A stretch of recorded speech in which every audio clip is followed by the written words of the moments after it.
हर खबर पर होगी आपकी पकड़। डाउनलोड कीजिए एबीपी लाइव ऐप।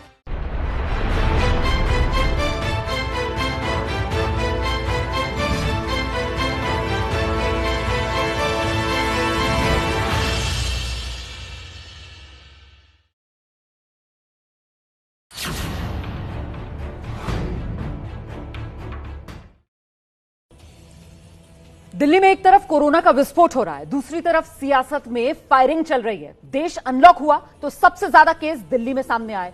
दिल्ली में एक तरफ केस बढ़ रहे हैं, दूसरी तरफ रिकवरी रेट दिल्ली में घटा हुआ है। लेकिन सियासत में ब्लेम गेम लगातार बढ़ता जा रहा है। केजरीवाल ने दिल्ली वालों को कोरोना से बचाने के लिए बाहरी कार्ड खेला तो एलजी ने संविधान का हवाला देकर केजरीवाल का फैसला पलट दिया। अब केजरीवाल कह रहे हैं टकराव नहीं करेंगे, एलजी का कहा मानेंगे। तो क्या केजरीवाल ने अपनी नाकामी छुपाने के लिए बलि का बकरा ढूंढ लिया है? क्या अपनी सरकार की साख बचाने के चक्कर में संविधान की मर्यादा भूल गए थे केजरीवाल? क्या केजरीवाल ने संविधान तोड़ा? दिल्ली सरकार के जो अस्पताल हैं, वो अस्पताल केवल दिल्ली के लोगों के लिए रिजर्व होने चाहिए। ये ऑर्डर कॉन्स्टिट्यूशनल राइट्स को वायलेट करता है। केजरीवाल जी, कोई दिल्ली में नहीं आ रहा है, आप दिल्ली वालों का इलाज करिए। दिल्ली सरकार जब हेल्थ पे ठीक से काम कर रही है तो आप इस तरह की तुच्ची राजनीति करके एलजी पे दबाव डाल के दिल्ली सरकार के ऑर्डर्स को कैंसिल करा रहे। शर्म आनी चाहिए भारतीय जनता पार्टी के नेताओं को। आम आदमी बैठ के टीवी चैनल देखता है, वो सोचता है यार ये क्या पार्टियां हैं, आपस में लड़ रही हैं, मेरी किसी को परवाह नहीं है। दिल्ली में इलाज के नाम पर सिर्फ हो रही है सियासत।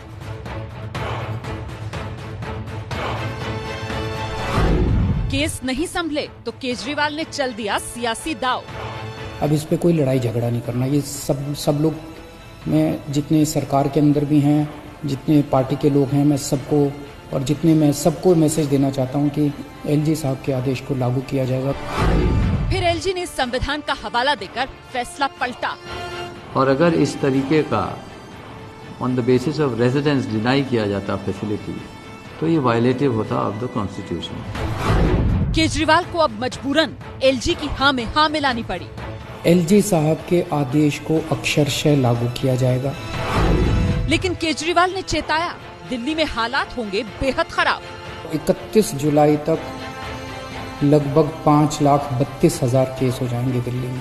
आज 5 लाख होने का घोषणा कर दिए। सरकार का काम उसको मिनिमाइज करना है, उसको रोकना है। कम्युनिटी स्प्रेड की आशंका जता चुकी है दिल्ली सरकार। तो क्या एलजी पर ठीकरा फोड़ना चाहते हैं केजरीवाल? कुछ लोग कह रहे थे कि दिल्ली में खुद इतने सारे केस हो रहे हैं, दिल्ली के लोगों को खुद इतने बेड्स की जरूरत पड़ेगी। क्या केजरीवाल ने नाकामी छुपाने के लिए दिल्ली वर्सेस बाहरी का मुद्दा बनाया? जब संविधान नहीं देता इजाजत तो देशवासियों को रोकने की क्यों की वकालत? क्या केजरीवाल ने संविधान तोड़ा? परिचय कराती हूं आपका खास मेहमान आज की इस चर्चा में। बीजेपी की तरफ से सांसद हैं रमेश बिधूड़ी, वो हमारे साथ मौजूद हैं। आम आदमी पार्टी के सांसद संजय सिंह जी हमारे साथ मौजूद हैं। कांग्रेस के नेता, दिल्ली सरकार में मंत्री रह चुके हारून यूसुफ साहब इस चर्चा में हमारे साथ शिरकत कर रहे हैं। हमारे साथ पूर्व मुख्य सचिव दिल्ली विधानसभा उमेश सहगल जी इस चर्चा में शामिल हो रहे हैं। बहुत बहुत स्वागत आप सभी का। मुझे लगता है पहले संजय जी को आना चाहिए और बताना चाहिए देश को। संजय जी, केजरीवाल ने संविधान तोड़ा? किस बात के लिए संविधान तोड़ा, मुझे बताइए। संविधान उस दिन नहीं टूटा था जब हरियाणा के अंदर खट्टर सरकार ने दिल्ली से जाने वाला रास्ता खुदवा दिया। बोले दिल्ली के लोग आके हरियाणा में कोरोना फैला रहे, इनको एंट्री नहीं होने देंगे। और पता नहीं आपके चैनल ने दिखाया था नहीं दिखाया था, पता कर लीजिए। डॉक्टर्स तक की एंट्री, जिसको कोरोना योद्धा कहते हैं प्रधानमंत्री जी, उनको रोक दिया था। गाजियाबाद में डॉक्टर्स की एंट्री बैन, नोएडा में लोगों की, दिल्ली वालों की एंट्री बैन। उस दिन संविधान नहीं तार तार हुआ था। संविधान के विरुद्ध योगी जी ने और खट्टर साहब ने काम नहीं किया था। तो ये कहना कि अगर हमने प्रबंधन की दृष्टि से, आपदा प्रबंधन की दृष्टि से 10,000 बेड सबके लिए और 10,000 बेड दिल्ली में रहने वाले हरियाणा, यूपी, बिहार अन्य राज्यों के लोगों के लिए सुरक्षित कर दिया, तो संविधान विरोधी कैसे हो गया? एक घर में अगर 5 लोग रह सकते हैं, वहां आप 5000 आदमी इकट्ठा कर देंगे क्या? आपके टीवी चैनल पे अगर 100 पत्रकार आप रख सकते हैं, वहां 1000 पत्रकार आप रख देंगे क्या? तो ये आपदा प्रबंधन की दृष्टि से और विशेष परिस्थिति में, पहले हमने नहीं कहा, जब 28,000 केसेस दिल्ली के अंदर हो गए तब हमने ये निर्णय लिया कि भाई यहां पर ज्यादा बेड, ज्यादा ऑक्सीजन, ज्यादा वेंटिलेटर की आवश्यकता पड़ेगी, और उस दृष्टि से यहां के बेड्स जो है वो यहां रहने वाले यूपी, बिहार, हरियाणा को लोगों के लिए सुरक्षित होने चाहिए। तो दिल्ली का कोई व्यक्ति जिसके पास दिल्ली की आईडी हो और रहने वाला यूपी बिहार का हो, रहने वाला हरियाणा का हो, उसका गुड़गांव और नोएडा में इलाज करा के दिखा दीजिए आप। मैं संजय जी बस ये कह रही हूं, आप जो तर्क दे रहे हैं, फिर अपनी इस मांग के साथ केजरीवाल दिल्ली की जनता के हक के लिए आगे क्यों नहीं बढ़े? केजरीवाल ने हथियार क्यों डाल दिए? केजरीवाल ने क्यों कह दिया कि जो एलजी कह रहे हैं वो सब मानेंगे, पूरा सहयोग करेंगे? आप चाह रही हैं कि इस महासंकट के समय में हम सारा काम छोड़ के रोज तू मैं लड़ाई झगड़ा, निंदा, आलोचना, मोर्चा बंदी, धरना, प्रदर्शन इसमें लग जाए? मैं ये चाह रही हूं तो सर कि गलती हुई है तो गलती माने। मैं ये चाह रही हूं कि अगर गलती हुई है तो गलती माने, या तो गलती मानिए। कैसे कर दें, क्या कर दें उसके लिए? नहीं, गलती आपको माननी चाहिए ना सर। आप दोनों काम एक साथ नहीं हो सकते। बताइए ना उसके लिए क्या करें? दोनों काम एक साथ नहीं हो सकते। बोलिए ना प्रधानमंत्री जी गलती माने। आप बोलिए ना, 21 दिन के बाद देश में कोरोना खत्म हो जाने का दावा प्रधानमंत्री जी ने किया था, बोले गलती माने। आप बोलिए कि प्रवासी मजदूर 80 मर गए श्रमिक ट्रेनों में, गलती माने। आप बोलिए कि रेलवे ट्रैक पे खत्म हो गए 16 लोग, गलती माने। आप बोलिए कि रेलवे स्टेशन पे एक मां मुजफ्फरपुर में भूख और प्यास से मर गई, गलती माने। कितनी गलतियां आप मनवाएंगे? एक सरकार जो दिन रात काम कर रही है, मैं रमेश बिदुड़ी जी का रुख करती हूं। रमेश बिदुड़ी जी, आपने सुना आम आदमी पार्टी के सांसद संजय सिंह, वो कह रहे हैं हमने जो फैसला किया वो सही फैसला था, कोई संविधान नहीं तोड़ा हमने।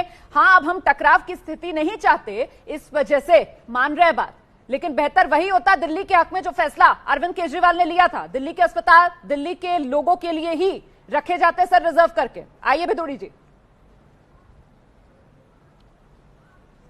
रोमाना जी, जितना धैर्य से मैंने संजय सिंह को सुना है ना, उनकी उल्टी सीधी बातें भी मैंने सुनी है, झेली हैं, तो मेरा निवेदन है, संजय सिंह एक सीनियर लीडर हैं, वो धैर्य के साथ मुझे भी सुन लेंगे। और धैर्य के साथ मैं निवेदन यही करूंगा संजय सिंह जी से, 8 अप्रैल को संजय सिंह जी मौजूद थे वीडियो कॉन्फ्रेंसिंग पे।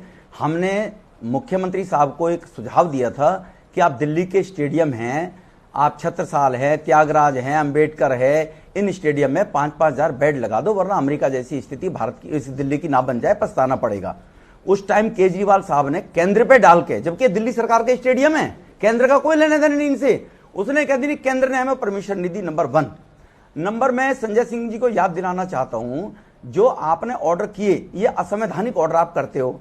आप जो कानून के दायरे से चीजें बाहर हैं, ये तो आपके जो कुकर्म है उनको एलजी साहब ने ढका है। हाई कोर्ट ने गुरु तेग बहादुर हॉस्पिटल के एक पेशेंट को लेने से मना कर दिया था। हाई कोर्ट ने ऑर्डर किया कि आर्टिकल 21 के अंदर भारत के किसी व्यक्ति को कहीं भी किसी भी जगह राइट टू हेल्थ के तहत उनको इलाज लेने का अधिकार है।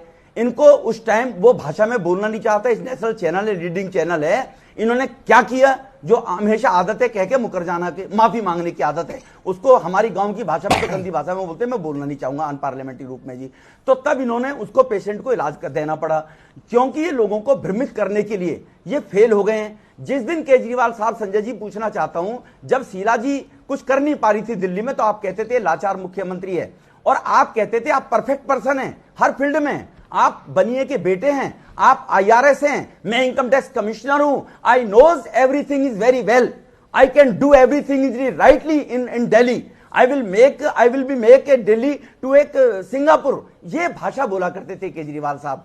आज केजरीवाल साहब जो हम सुझाव देते हैं उनको मानते नहीं है। मैंने संजय सिंह को पर्सनली भी रिक्वेस्ट किया, बीइंग ए फ्रेंड, मैंने कहा कि आप ही देख लो, बनवा लो, केजरीवाल साहब मान जाए तो आज केजरीवाल साहब परफेक्ट क्यों नहीं है जी? अब कह रहे हैं तुम हमारे से कुछ कमियां हो रही हैं।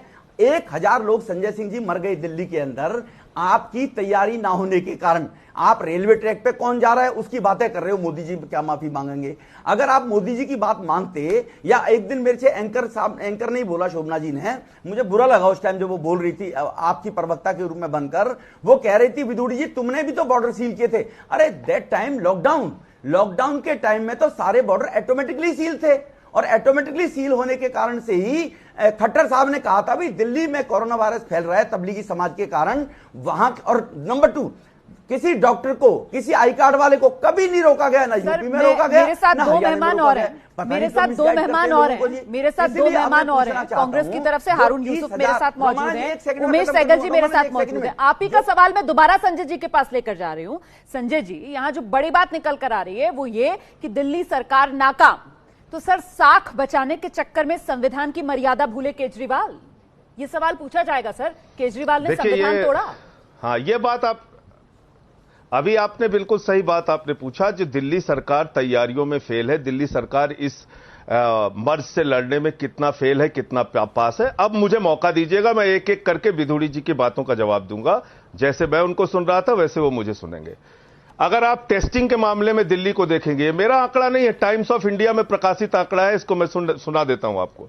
10 लाख लोगों में 12,198 लोगों की टेस्टिंग दिल्ली में, तमिलनाडु में 7400, राजस्थान में 6200, कर्नाटक में 5400, महाराष्ट्र में 4400, गुजरात में 3500, बंगाल में 2500, मध्य प्रदेश में 2300, उत्तर प्रदेश में 1532, बिहार में 769। इधर उधर की बात ना कर, ये टेस्टिंग जो है संजय दिल्ली की बात करो ना। ये गलत बात है। दिल्ली में इस शो में मैं बारी बारी सबके पास आती हूँ और सबको पूरा मौका देती हूँ।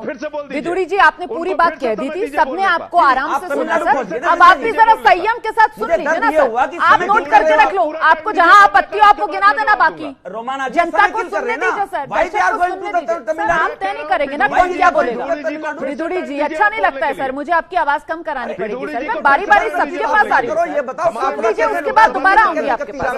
संजय जी का समय है, संजय जी जवाब देंगे, उसके बाद मुझे हारून यूसुफ के पास जाना है। उमेश जी भी मेरा इंतजार कर रहे हैं, आइए संजय जी। तो टेस्टिंग के मामले में हिंदुस्तान में हम सबसे ज्यादा, जिसको कहा जा रहा है कि हमारी चिकित्सा व्यवस्था फेल है। उसके बाद मैं आपको आंकड़ा दिखा रहा हूं, राज्यवार मृत्यु दर, यानी हम लोगों का जीवन बचा पाने में कितना सफल रहे, कितना नाकाम रहे।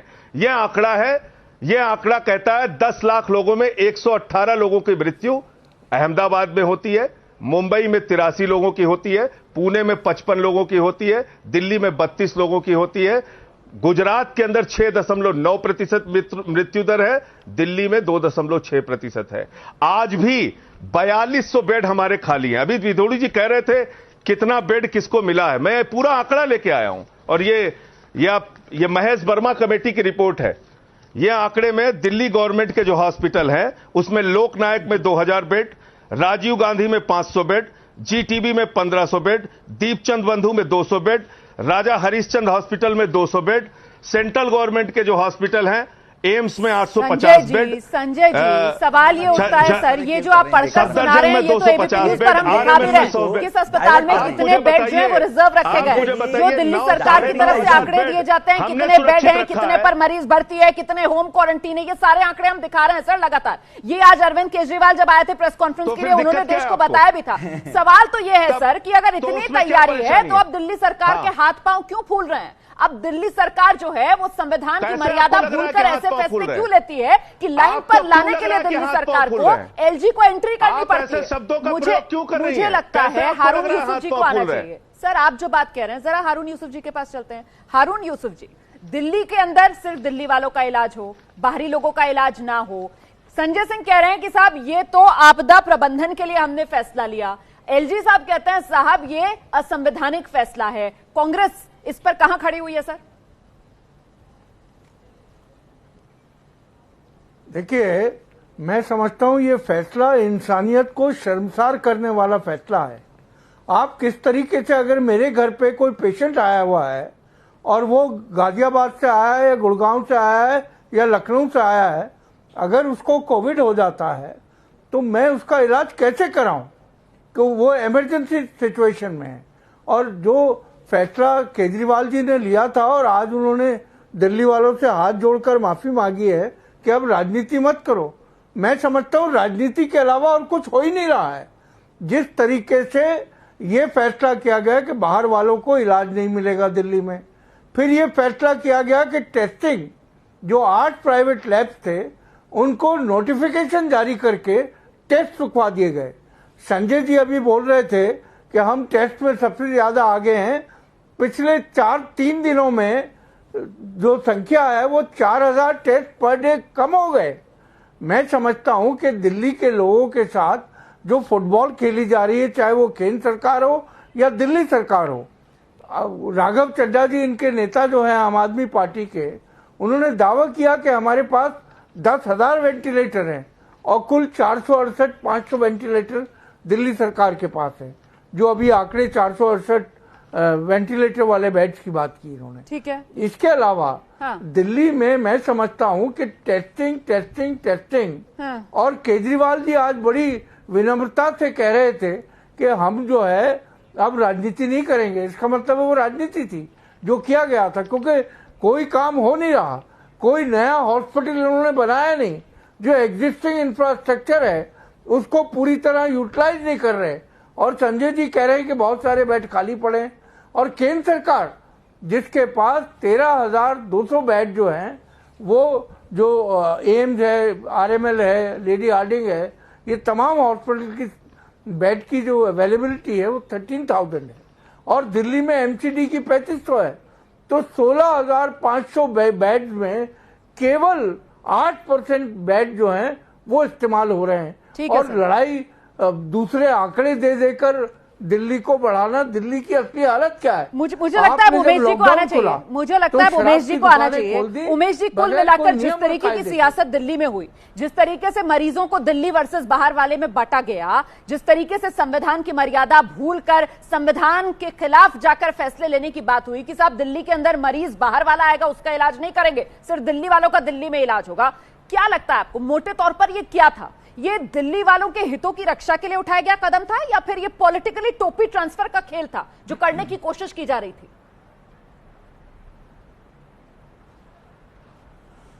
देखिए, संविधान क्या कहता है क्या नहीं कहता है वो तो कोर्ट्स ने डिसाइड करना है, और कर भी दिया है। हाई कोर्ट ने कह दिया कि ये संवैधानिक नहीं होगा, 21 उसके राइट टू लाइफ के अगेंस्ट है। बट आप प्रैक्टिकल पर्पज से देखिए कि एक आदमी बाहर से आया है, मान लीजिए कहीं का भी हो, उसके पास आधार कार्ड नहीं है, उसके पास कोई प्रूफ नहीं है, उसके पास पासपोर्ट नहीं है, कोई सर्टिफिकेट नहीं है, बट उसको कोविड है, वो कोविड पॉजिटिव है, या उसको सारे सिम्टम्स हैं उसके, तो आप क्या उसको दिल्ली में कोविड फैलाने के लिए फ्री छोड़ देंगे कि हम आपका इलाज नहीं करेंगे, आप इधर घूमिए दिल्ली में और फैलाइए इसको? जबकि आज दिल्ली गवर्नमेंट ने माना कि कम्युनिटी स्प्रेड शुरू हो गया। तो अगर हर आदमी का इलाज नहीं कर सकते हैं तो मुझे समझ में आता है कि ठीक है, बहुत ज़्यादा बड़ी प्रॉब्लम आ गई है। जब 2 महीने के लिए दिल्ली को बंद कर दिया गया था, इंडिया को बंद कर दिया गया था, लॉकडाउन हुआ था 2 महीने से भी ज़्यादा, तो वो इसलिए हुआ था कि आप ये सारे इंतज़ाम पूरे कर लें। और आज से मुझे याद आ रहा है, दिल्ली आज से 1 महीना या 6-15 दिन पहले जब लॉकडाउन तोड़ने का टाइम आ रहा था, तो दिल्ली के चीफ मिनिस्टर ने ये स्टेटमेंट दी थी कि मेरे पास पुख्ता इंतज़ाम है, पूरा लॉकडाउन ख़त्म कर दीजिए, पूरा खोल दीजिए, सिर्फ रेड जो एरियाज़ हैं वहाँ आप कंटेनमेंट जोन जो हैं वहाँ रखिए, और मेरे पास पुख्ता इंतजाम है, मैं सबका ख्याल रख लूँगा। जैसे ही लॉकडाउन खुला एकदम केसेस की बढ़ोतरी हो गई। केसेस की बढ़ोतरी होने से आपने टेस्टिंग कम कर दी, आपने पता नहीं कितनी लेबॉरेटरीज़ को कह दिया कि आप टेस्टिंग नहीं करेंगे, आपने कई अस्पतालों को जाके नोटिस पकड़ा दिए, जैसे गंगाराम हॉस्पिटल जो दिल्ली का सबसे पुराना अस्पताल है, प्राइवेट अस्पताल है, लाहौर से यहाँ आया, उसको भी FIR कर दिया उसके खिलाफ। तो आप ये देखिए कि जब इमरजेंसी आती है तो FIR उसकी सोल्यूशन नहीं होती, लड़ाई झगड़ा उसकी सोल्यूशन नहीं होती। आप एक बड़ा वैलिड पॉइंट करते हैं, मुझे लगता है संजय जी को अब आना चाहिए। आज उसी सोल्यूशन का शायद जिक्र भी किया अरविंद केजरीवाल ने ना, जब उन्होंने कहा हम टकराव नहीं करेंगे साहब। अभी तक जिस तरीके के ढर्रे पर चल रही थी आम आदमी पार्टी और उसकी सरकार की, साहब केंद्र टुच्ची राजनीति कर रहा है, FIR करवा दी, आज अरविंद केजरीवाल ने उससे एक अलग लाइन ली, नरमी के संकेत दिए। अब सवाल ये यहां पर संजय जी जो बात उठा रहे थे अभी उमेश जी कि साहब आपदा प्रबंधन अगर आप कह रहे हैं तो उसमें कुछ प्रैक्टिकलिटी का पुट तो होना चाहिए ना सर, वरना लोगों के मन में तो ये सवाल भी आता है कि साहब दिल्ली के मुख्यमंत्री अरविंद केजरीवाल वो भी तो भाई बाहरी हैं, वो भी तो हरियाणा से ही आए, उनका तो यहाँ टेस्ट हो जाता है सर, टेस्ट रिपोर्ट भी एक ही दिन सुबह में टेस्ट होता है, शाम में टेस्ट रिपोर्ट भी आ जाती है सर, आम आदमी को भटकना पड़ता है, 3-3, 4-4 दिन इंतजार करना पड़ता है। इसमें जवाब दे दीजिए जी। हाँ बिल्कुल जवाब दे देता हूं। पहली बात तो उमेश सहगल जी ने जो बात कही, आप मुझे बताइए कोई आदमी इमरजेंसी केसेस और कोरोना केसेस, पहली बात यह समझना पड़ेगा कि हमने ये फैसला कोरोना के संक्रमण से निपटने मात्र के लिए लिया है, यानी जब तक ये कोरोना की लड़ाई है तब तक। और कब लिया? जब 28,000 केसेस दिल्ली में हो गए तब लिया, पहले नहीं लिया। एक बात। दूसरी बात, यहां दिल्ली में कोई बीमार हो जाएगा तो कहां जाएगा? अरे भाई, AIIMS, Safdarjung, RML, Lady Hardinge, central government के सारे हॉस्पिटल, जिसमें 13,500 बेड का जिक्र अभी कर रहे थे हारून यूसुफ साहब, वो किसके लिए है? हमने कहा वो सबके लिए है। हमने ये कहा कि यूपी, बिहार, हरियाणा, कर्नाटक, दूसरे राज्य के लोग जो दिल्ली में रहते हैं, क्या उनको इलाज पाने का हक नहीं है? क्या उनके लिए बेड की सुरक्षा नहीं, बेड सुरक्षित नहीं होनी चाहिए? ऑक्सीजन सुरक्षित नहीं होना चाहिए? वेंटिलेटर सुरक्षित नहीं होना चाहिए? हमने उसके दृष्टि से फैसला लिया है। सेंट्रल गवर्नमेंट का भी हॉस्पिटल दिल्ली में ही है, दिल्ली गवर्नमेंट का भी हॉस्पिटल दिल्ली में भी है। दिल्ली गवर्नमेंट ने जो हॉस्पिटल है अपने बेड में से 10,000 में से 4400 बेड कोरोना के लिए चले जाते हैं हरियाणा, सर वहीं जाके कराते टेस्ट। ये दिल्ली वालों के मन में सवाल आ रहा है ना, इतना जब भेद कर रहे हैं दिल्ली वाले और बाहरी के बीच। मुख्यमंत्री का तो सुबह में टेस्ट होता है, शाम में रिपोर्ट भी आ जाती है, और दिल्ली वालों को कैसे भटकना पड़ रहा है? सर किसने भेद किया? आप किसने भेद किया? आपने एक बार भी अभी इस पूरे प्रोग्राम में पूछा? एक बार भी आपने सवाल किया कि डॉक्टर्स की एंट्री हरियाणा में क्यों बंद थी? आपने सवाल पूछा कि कैसे रास्ते खुदवा दिए गए थे? अनिल विज ने रास्ता खुदवा दिया था, आपके टीवी चैनल ने दिखाया था। आपने सवाल पूछा कि गाजियाबाद और नोएडा में दिल्ली के लोगों को यह कह के अपमानित किया गया कि दिल्ली वाले आते हैं यहां कोरोना फैलाते हैं, हम इनको घुसने नहीं देंगे? आपने एक बार भी सवाल पूछा इसको लेके? संजय जी, दिल्ली वाले होना एक अलग मुद्दा है सर। सबको अगर कोई इमरजेंसी के हालात में आ रहा है इलाज कराने के लिए, तो उसको दरवाजे से नो एंट्री का बोर्ड दिखा देना। आप मरीज का अगर इलाज नहीं करेंगे सर, जबकि संविधान जो है वो ये कहता है सर इस तरीके का भेदभाव नहीं किया जा सकता। अरे आपकी सरकार फैसला लेती है कि दिल्ली में सिर्फ दिल्ली वालों का इलाज करेंगे। सफदरजंग आपने देखा या नहीं किस तरीके से वीरेंद्र दिल्ली में भटक भटक कर भोपाल में जाकर दम तोड़ा? आपने सिर्फ सड़कें खुदवाने का सर खबर देखी, आपने देखा कैसे लोग मर रहे बिना इलाज के दिल्ली में? या ये खबरें आप देखते नहीं है सर? खबरें भी आप चुनकर देखते हैं अपनी सहूलियत के हिसाब से। सर मैं आराम से चर्चा करना चाह रही हूं। मैं ये समझना चाह रही हूं कि आखिरकार ये जिस तरीके के हालात बन रहे हैं इससे दिल्ली वालों का भला कैसे होगा? क्योंकि ये कोरोना काल है और अब इस कोरोना काल में दिल्ली जो है वो वुहान बनने की कगार पर खड़ा हुआ है। ऐसे में कैसे कोरोना से निपटेंगे, कैसे दिल्ली वालों की जान बचाएंगे? मुझे लगता है इस पर हमें फोकस करना चाहिए। हमने इस टाइम ऑलरेडी लगभग 3,000 बेड्स की क्षमता तैयार कर ली है। दिल्ली के अंदर 24 घंटे मोमेंट टू मोमेंट ट्रैक करना कि जो पूरा हमने प्लान बनाया वो प्लान उसके हिसाब से चल रहा है, इसकी जिम्मेदारी मेरी है। पिछले 1.5-2 महीने के अंदर अब हमने कोरोना के लिए अलग से अस्पताल नामांकित कर दिए, अलग से बेड लगा दिए, वेंटिलेटर का इंतजाम कर लिया, ऑक्सीजन का इंतजाम कर लिया, पीपी किट का इंतजाम कर लिया, टेस्टिंग किट का इंतजाम कर लिया। 1900 लोगों को बेड मिले हैं दिल्ली के अस्पतालों में और आज 4200 बेड अभी खाली हैं। लेकिन ये 4200 बेड मोस्टली सरकारी अस्पतालों में खाली हैं, प्राइवेट के मोस्टली भर गए हैं। लेकिन एक तरफ जहां 1900 लोगों को बेड मिले, वहीं कम से कम 150-200 लोगों को बेड के लिए धक्के भी खाने पड़े। तो देखिए, दिल्ली के मुख्यमंत्री अरविंद केजरीवाल की ये हम अप्रैल, मई, जून के महीने के जो बयान है वो आपको दिखा रहे हैं। लॉकडाउन के दौरान अरविंद केजरीवाल की तरफ से बार बार ये आश्वासन दिल्ली के लोगों को दिया जा रहा था कि घबराइए मत, हमने तैयारी कर ली है, जितने भी केसेस आएंगे दिल्ली संभाल लेगी। लेकिन अब जिस तरीके से दिल्ली सरकार की तरफ से हाथ खड़े किए गए और कल जो आकलन किया है दिल्ली के उप मुख्यमंत्री मनीष सिसोदिया की तरफ से बताया गया कि भाई जुलाई के आखिर तक तो 5.5 लाख केस हो जाएंगे। तो संजय जी, फिर तो मतलब दिल्ली वाले भगवान भरोसे ही है सर अब तो कोरोना काल में? नहीं, मुझे लगता है कि आप ज्यादा इसको भगवान भरोसे मान के चल रही हैं। आप दिल्ली की तैयारियों की ओर ध्यान देना ही नहीं चाहती और ना आप सुनना चाहती हैं, ना आप दिल्ली की तैयारियों को दिखाना चाहती हैं।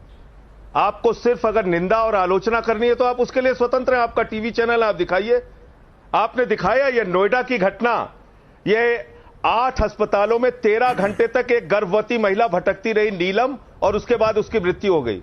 सर, ये आपने भी कभी दिखाया। गुजरात की व्यवस्थाओं सर, पर टीवी मैंने चैनल तो पे बहस नोएडा किया, भी दिखाया, जिसको सर मैंने तो गुजरात भी दिखाया। मैं आपसे लेकिन आज सवाल सर दिल्ली को लेकर पूछ रही हूँ। उत्तर प्रदेश में बहस क्योंकि किया। दिल्ली के अंदर मुख्यमंत्री जो हैं वो हाथ खड़े करते हैं, वो संविधान की मर्यादा को ताक पर रखते हुए एक फैसला करते हैं, जिस फैसले को दिल्ली के एलजी बदलते हैं, जिसे आम आदमी पार्टी सरकार तुच्छ राजनीति कहती है। इस वजह से आज इस मुद्दे पर चर्चा कर रहे हैं। बाकी सर मैं गुजरात की खबर भी दिखाती हूँ, मैं नोएडा की खबर भी दिखाती हूँ, हरियाणा के वो जो बॉर्डर खुदे वो खबर एकदम नहीं दिखाती है।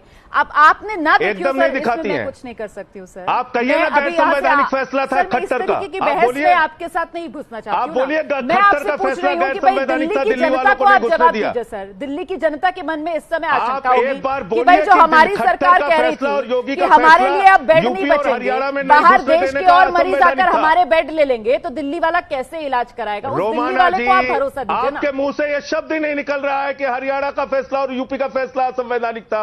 आप बोलिए आप दिल्ली पर बात ही नहीं करना चाह रहे हैं। योगी का फैसला दिल्ली वालों को पर बात ही नहीं नहीं करना चाह रहे हैं। आप फैसला बच था। रहे हैं दिल्ली पर बात करने के लिए। मैं बहस आज दिल्ली पर करने के लिए बैठी हूँ संजय जी। अरे आप बच रही हैं, क्यों डर रहे हैं दिल्ली आप पर बोलना ही बोलने नहीं से? चाहती सच। मुझे लगता है भिदुड़ी जी को आना चाहिए। भिदुड़ी जी, क्या मैं तो दिल्ली बोल की रहा हूं। जनता के मन में ये बात मैं नहीं बोल आएगी रहा कि हूं, साहब मैं बोल हमारी रहा तो हूं, दिल्ली पे भगवान क्या ही अब बोल जान रहा हूं, बचाए आप बस। दिखाना नहीं चाहती। सरकार आप ने तो एजेंडा हाथ लेके खड़े बैठी कर हुई दिए, है। क्या दिल्ली वालों के मन में ये डर नहीं आएगा? रोमाना जी, मैं आपका बहुत बहुत हृदय से आभारी हूं। मैं बड़ा इस बात को, दर्द को रोजाना झेल रहा हूं। 20-25 पेशेंट रोजाना मेरे पास आते हैं। संजय जी से मैं निवेदन करूंगा आपके चैनल के माध्यम से, वो सांसद दिल्ली के हैं, केजरीवाल दिल्ली का मुख्यमंत्री है, पूरा देश पड़ा हुआ गुजरात की चिंता, यूपी की चिंता करने के लिए वो लोग करेंगे जिनको करनी है। ये तो ये से कह रहे हैं जैसे चैनल को तुम्हारे अनुकूल चलाया जाना चाहिए। ये डिक्टेटरशिप जैसी भाषा बोल रहे हैं संजय जी, मैं कभी उम्मीद नहीं कर सकता था। संजय जी, आप दिल्ली के सांसद हैं, दिल्ली के लोगों ने आपको वोट दिया, 68-62 सीटें दी हैं, गुजरात के लोगों ने नहीं दी, यूपी के लोगों ने नहीं दी। अपने मर्यादा के तहत दिल्ली के लोगों के कर्तव्य के पालन की बात करिए। जब गुजरात की बात करेंगी, चैनल भी करेगा, रोमाना जी भी करेंगी। पर मैं ये पूछना चाहता हूं, क्या आप कंपिटेंट हैं? आपकी स्थिति वो होगी जो महाभारत में दुर्योधन के हाथों द्रौपदी का चीरहरण हो रहा था, तो उस टाइम गुरु द्रोणाचार्य, भीष्म पितामह, वो कैसे असहाय थे बेचारे, वो अधर्म के साथ खड़े थे, वो रोल अदा कर रहे हैं आप। मैं ये पूछना चाहता हूं आपसे कि आज कोई पेशेंट मेरे पास आता है, मुझे नंबर बता दो, मैं किससे बोलूं? आप एबीपी न्यूज को नंबर दे दो कि अगर कोई पेशेंट है, मुझे बेड नहीं मिल रहा, भंवर सिंह तुगलकाबाद का प्रजापति समाज का व्यक्ति बगैर बेड के मर गया, लखपत जी मर गए बगैर बेड के, मोतीलाल गोयल जी मर गए बगैर बेड के, उनको बेड नहीं मिले। संजय जी, आप 4200 बेड खाली बता रहे हैं। मुझे नंबर दे दीजिए, एक नंबर फ्लोट कर दीजिए एबीपी के चैनल पे आज ही, कि दिल्ली में अगर किसी को कोरोना की शिकायत है, टेस्ट कराना, इस नंबर पे जाए। वो 1031 तो नंबर के उठाता ही नहीं, उस नंबर पे तो रिस्पॉन्स नहीं आ रहा संजय जी। इसलिए बात दिल्ली की करिए, चैनल को दोषारोपण मत करिए। चैनल अपने कर्तव्य का निर्वाह कर रहा है। मैं बहुत बहुत शुक्रगुजार, बधाई देना चाहता हूं चैनल के माध्यम से रोमाना जी को, फिर चैनल को इस बात के लिए कि दिल्ली के लोगों की पीड़ा और दर्द को, वो गरीब की हमारा पीड़ा को मकसद सिर्फ और सिर्फ दिल्ली के जनता के मन में डर, आशंका, भय, क्योंकि ये कोरोना काल है सर, हर कोई मुश्किल में है, हर कोई डरा हुआ महसूस कर रहा है। सबको पता है कि कोरोना जैसी बीमारी का कोई इलाज है नहीं। ऐसे में जब सांस रुकेगी, अगर इन्फेक्शन बढ़ता है, तो फिर दिल्ली वाला कहां जाए, किसके आश्रय दिल्ली वाला? यही तो मैं समझना चाह रही हूं संजय जी, जवाब दीजिए सर। अब आप सुन लीजिए पूरा, पहले एक मिनट का समय दीजिए, सुन लीजिए, और जहां लगे कि मैं गलत बोल रहा हूं वहां पे आप अपनी बात कीजिए। मैंने आपको बता दिया दिल्ली सरकार ने कितने बेड की संख्या सुरक्षित की है कोरोना के लिए, सेंट्रल गवर्नमेंट ने कितने बेड की सुरक्षा की है कोरोना के लिए, और उसमें 4200 बेड आज भी खाली हैं। ज्यादातर सरकारी हॉस्पिटल में है, जैसा अरविंद जी ने भी बताया, हमारे स्वास्थ्य मंत्री ने भी बताया। ऐप हमने जारी किया, उस ऐप के जारी होने के बाद बहुत सारे प्राइवेट हॉस्पिटल में प्रॉब्लम हुई, वो भी हम स्वीकार करते हैं, उनके खिलाफ हम कार्रवाई कर रहे हैं। गंगाराम पे एफआईआर किया, जो पैथोलॉजी नेगेटिव को पॉजिटिव, पॉजिटिव को नेगेटिव रिपोर्ट दे रहे थे, उनके खिलाफ भी हमने कार्रवाई किया। ऐसा कोई भी चिकित्सा से संबंधी जो भी जरूरत पड़ेगी, प्लाज्मा थेरेपी की विधि हमने दिल्ली के अंदर अपनाया, ऑक्सीजन, वेंटिलेटर की अधिक से अधिक उपलब्धता हम यहां पे करा रहे हैं। बेड हमारे पास और आने वाले दिनों में बढ़ेंगे, उसकी तैयारी होटल्स में, बैंक्वेट हॉल में और स्टेडियम में, वो हम आने वाले दिनों में करने जा रहे हैं। 7 अप्रैल के जिस बयान का आप जिक्र कर रही हैं, उसमें भी यह बहुत साफ तौर पे केजरीवाल जी ने कहा था कि हम दिल्ली के अंदर फेज वाइज 30,000 बेड का इंतजाम करेंगे। ठीक है। फेज वाइज शब्द काट ठीक दिया है। जाता है, ठीक पूछा है। जाता है साहब 30,000 बेड कहां है, 30,000 बेड कहां है। हमने अपनी पूरी तैयारियां कर रखी हैं, हम लड़ रहे हैं। जहां कहीं भी तो इसमें हारून कमी यूसुफ आएगी, साहब- शिकायत हारून आएगी, यूसुफ उस पर साहब, हम दिल्ली कार्रवाई सरकार करेंगे। कह रही है कि साहब दिल्ली वालों को बचा लेंगे, कोरोना से लड़ने के लिए हमारी तैयारी पूरी है। हारून यूसुफ साहब, मैं आपसे ये पूछना चाहता हूं संजय सिंह जी से कि अगर इतनी ही तैयारी थी तो ये 2.5 महीने में शराब की दुकानें खोलकर जिस तरीके से कोरोना को फैलाया गया और क्या इंतजाम किए। मैं आपको कल ही का किस्सा बताऊं, रोमाना जी, अजय झा एक बड़े वरिष्ठ पत्रकार हैं, उनकी पत्नी के माता पिता दोनों का देहांत हो गया कोरोना में, उनकी डेड बॉडीज घर में पड़ी रही घंटों और कोई सुनने वाला नहीं था। पंजाब के एक member of parliament Manish Tiwari, वो अपनी पत्नी का टेस्ट कराने के लिए, जबकि मनीष तिवारी जी की जो माता जी थी वो एक बड़ी वरिष्ठ डॉक्टर थी दिल्ली की, उन्होंने पूरी कोशिश कर ली लेकिन सबने हाथ खड़े कर लिए, बहुत मुश्किल से जाके अपनी वाइफ का कोरोना टेस्ट करा पाए। आज जिस तरीके से लाशें पड़ी हुई है, 5-5 दिन पड़ी रहती हैं, कोई पुरसाने हाल नहीं है। आज जो परिजन हैं बाहर तड़पते रहते हैं, रोते रहते हैं, कोई चिंता नहीं है। ठीक है सर, आपने जो टेस्ट को लेकर दिक्कत उठाई है वो सवाल रह भी गया था, संजय जी को उसका जवाब भी देना था कि भाई दिल्ली के मुख्यमंत्री अरविंद केजरीवाल का सुबह में टेस्ट होता है, शाम में टेस्ट रिपोर्ट आ जाती है, जबकि आम आदमी को बड़ा लंबा इंतजार करना पड़ रहा है संजय जी टेस्ट के लिए, रिपोर्ट के लिए। मुझे लगता है जल्दी से रमेश भिदुड़ी जी का रुख करना चाहिए। भिदुड़ी जी, जो आज अरविंद केजरीवाल ने प्रेस कॉन्फ्रेंस की और जिस तरीके से उन्होंने टकराव नहीं, सहयोग का रास्ता चुना है, ये शुभ संकेत सर दिल्ली वालों के लिए? नहीं, मैं इसमें फिर राजनीतिक भाषा नहीं बोलूंगा रोमाना जी। मेरा निवेदन पहले तो माने संजय जी से है कि वो नंबर नहीं बता रहे अभी तक भी कि जो जनप्रतिनिधियों के पास लोग आते हैं इस नंबर पे वो कॉल करेंगे, इनका चीफ सेक्रेटरी हो, हेल्थ सेक्रेटरी हो, हेल्थ मिनिस्टर हो, कि जिसको गरीब आदमी को किसी को इलाज मिल जाए। इन्होंने होटलों की बात की, 5 लाख रुपए और 2 लाख रुपए और 4,000 रुपए रोज गरीब आदमी नहीं दे सकता रोमाना जी। दिल्ली में 80% लोग ऐसे रहते हैं और केजरीवाल साहब इसकी चिंता नहीं करेंगे, संजय जी को करनी चाहिए। केजरीवाल साहब सुने तो कह दिए मैं तो एडिशनल कमिश्नर रहा हूं, तो एक तो वो मुझे नंबर चाहिए। दूसरा, हमने कभी भी राजनीतिक टकराव की कभी बात ही नहीं की। हमको आदेश हुआ माननीय प्रधानमंत्री जी का सहयोग के साथ सबके साथ मिलकर काम करना है। हम उसी दिन से सहयोग के साथ मिलकर काम कर रहे थे। जहां तक बात उन्होंने की है लेफ्टिनेंट गवर्नर के आदेश को, आप कहते हैं आप सहयोग दे रहे हैं काम करने में कोरोना के खिलाफ इस लड़ाई में, लेकिन दिल्ली सरकार पलटकर पूछती है कि एमसीडी के अस्पताल वो कहां है? वहां तो कोविड के बेड भी नहीं तैयार कर रहे हैं आप लोग। ये तो आप लोग रोड़े अटका रहे हैं और वो आईना दिखाते हैं मुंबई का, बीएमसी का, कि वहां देखिए। रोमाना जी, आप देखो रोमाना जी, मैं आपके माध्यम से दिल्ली के लोगों को और आपको ये बताना चाहता हूं, कृपया, निकाय है एमसीडी निकाय, हर निकाय राज्य सरकार के फंडिंग से चलती है, ये एमसीडी के फंड को देते नहीं है। मेरा आपके माध्यम से संजय जी से निवेदन है, एमसीडी का बकाया जो 900 करोड़ रुपया है, वो करोड़ रुपया इनको दिलवा दें। एमसीडी के पास, निकाय के पास, सर मुझे फिर आना पड़ेगा, भिदुड़ी जी मुझे फिर आना पड़ेगा, क्योंकि जब आप फंड की बात करते हैं एमसीडी के मामले में, तो सर दिल्ली सरकार की बात आप कैसे भूल सकते हैं कि साहब हमें तो 1700 करोड़ रुपए राज्यों को बांटे कोरोना के इस संकट काल में, हमें तो 17 रुपए भी नहीं दिए। फिर तो सर दिल्ली सरकार की उस दलील को भी आपको सामने रखकर देखना पड़ेगा। रोमाना जी झूठ के बादशाह हैं। 13,000 लाख 10,151 लाख दिए थे जो जनधन योजना में डीपीटी के माध्यम से, 742 लाख दिए थे बुजुर्गों की, विधवाओं की पेंशन में, 1980 लाख दिए 39,000 मजदूरों के खाते में डीपीटी के माध्यम से, 241 लाख दिए। ये तो पूरे देश में बांटे आपने। ये तो आप जनधन खाते का, ये तो आप प्रधानमंत्री किसान योजना का, ये तो आप उज्ज्वला योजना का, ये तो आप राशन का हिसाब देने लगते हैं ना। वहां दिल्ली सरकार की तरफ से कहा जाता है इस कोरोना काल संकट काल में जो भी आप एमसीडी के लिए मापदंड रख रहे थे, वो जरा सा केंद्र और दिल्ली सरकार के लिए भी रखिए।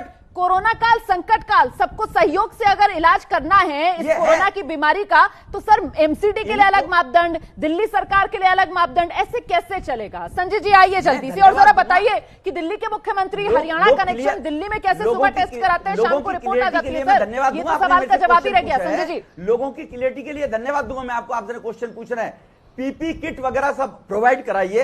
इन लोगों को वेंटिलेटर के लिए खुली छूट दे दी गई है। डॉक्टर साहब ने कहा हमसे जो हेल्प चाहिए बताओ, जरा साहब संजय जी से जवाब दे लेते हैं। केंद्र देने को तैयार है। रमेश जी को बोल दीजिए। चलिए सुन लीजिए भिदुड़ी जी, आइए संजय जी। रमेश विधुड़ी जी बोल रहे थे, मैंने पूरी बात उनकी सुनी, बिल्कुल ठीक उन्होंने अपनी सारी बातें कह ली। मेरा सिर्फ ये कहना है कि कोविड के हॉस्पिटल जो एमसीडी के हैं उसको कितना एमसीडी ने कोविड हॉस्पिटल में कन्वर्ट किया, ये सवाल आपने पूछा था जिसका उन्होंने जवाब नहीं दिया। सेंट्रल गवर्नमेंट के जो हॉस्पिटल हैं उसमें कोविड के लिए कितने बेड सुरक्षित हैं? मात्र 1250। यानी कि तीनों जो इनके बड़े हॉस्पिटल हैं, चारों हॉस्पिटल, एम्स हो गया, आरएमएल हो गया, सफदरजंग हो गया, लेडी हार्डिंग हो गया, उसमें सिर्फ 1250 बेड आपने सुरक्षित रखा है। तो आप मुझे बताइए इन 3 महीनों के पीरियड में उसमें भी तो आपको बेड बढ़ाना चाहिए था। एमसीडी के जो बेड हैं उसको भी तो कोविड में कन्वर्ट करना चाहिए था, उस दिशा में कुछ नहीं किया। आपने आंकड़ा गलत बोला रोमाना जी, 17,500 करोड़, 1700 करोड़ नहीं, 17,500 करोड़ रुपए बांटा। 966 करोड़ रुपए उत्तर प्रदेश को, 295 करोड़ रुपए हरियाणा को, दिल्ली को 0। और उस समय कहा गया ये यूटी है, हम इनकी मदद नहीं करेंगे। ये मैंने गिना दिया। वो दिल्ली के मुख्यमंत्री के टेस्ट की बात तो रह गई सर। मेरा दर्शक इंतजार करता रह गया कि आप बता देते कि आखिरकार ऐसे कैसे हो गया कि सुबह में टेस्ट होता है, शाम में रिपोर्ट आ जाती है दिल्ली के सीएम की, जबकि देश के अंदर तो इंतजार करना पड़ रहा है लंबा लंबा। दिल्ली में भी आम आदमी को इंतजार करना पड़ रहा है कि किसी तरीके से उसका टेस्ट हो जाए। देखिए, दिल्ली में जो कोरोना की लड़ाई सियासत में उलझ गई थी, उसी पर आज हमने चर्चा की। चर्चा के बाद मेरी राय बहुत साफ, दिल्ली को सियासत नहीं इलाज चाहिए। नेता मिलकर कोरोना से लड़ने की बात कहें नहीं, करें भी।